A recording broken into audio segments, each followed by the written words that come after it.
Hey gang, this week's assignment is our last couple pages on using the the coordinate plane. So I'm going to try to record a few comments about the assignment so that it will help you answer these. I really wish I could do this in person, but I appreciate those of you who are trying to do this on your own. So the first problem wants you to pick which statement is true about the distance from the food court to the store. And I put an arrow down here in kind of a teal green so that you can see what it's talking about. So you're trying to find the distance from that arrow here. Okay, so the statement says, is it true that it's equal to 4 units between the food court and the store? You can either count them or use the absolute value. This point right here, the food court, it looks to be at -5, 3. Point B says it's equal to the distance from the movie theater to the arcade. Well, I put that yellow line up there so you could see the distance between the movie theater and the arcade. And you can count those distance points to see if they're the same, or you could use the absolute value. This arcade is at 5.3, so that is 5 units between the movie theater and the arcade, if that helps you.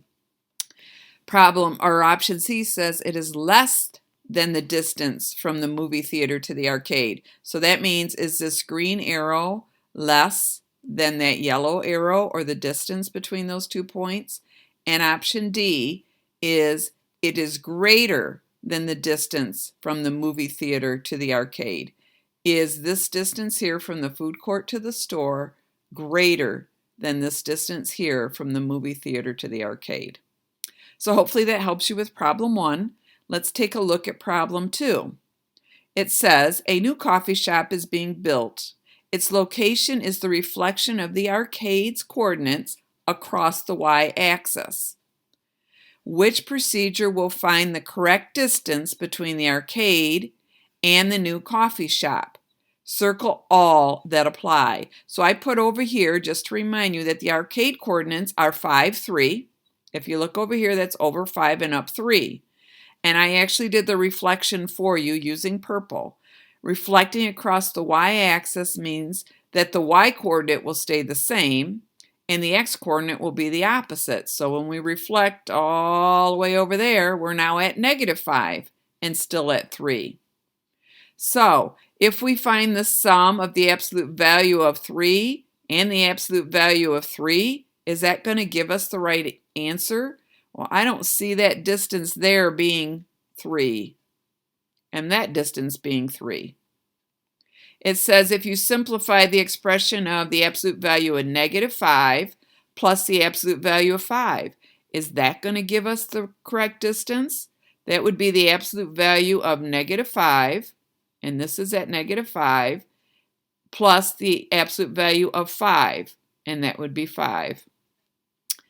This option says find the distance between the point 5, 3 and 5, -3. Well, you got to look and say, well, where's 5, -3? And see if that's going to give you the right answer. And then option D says find the distance of each point from the y-axis and then add. So you would find the distance from there and then find the distance from there and add it. I'll give you a hint. There's 2 correct answers.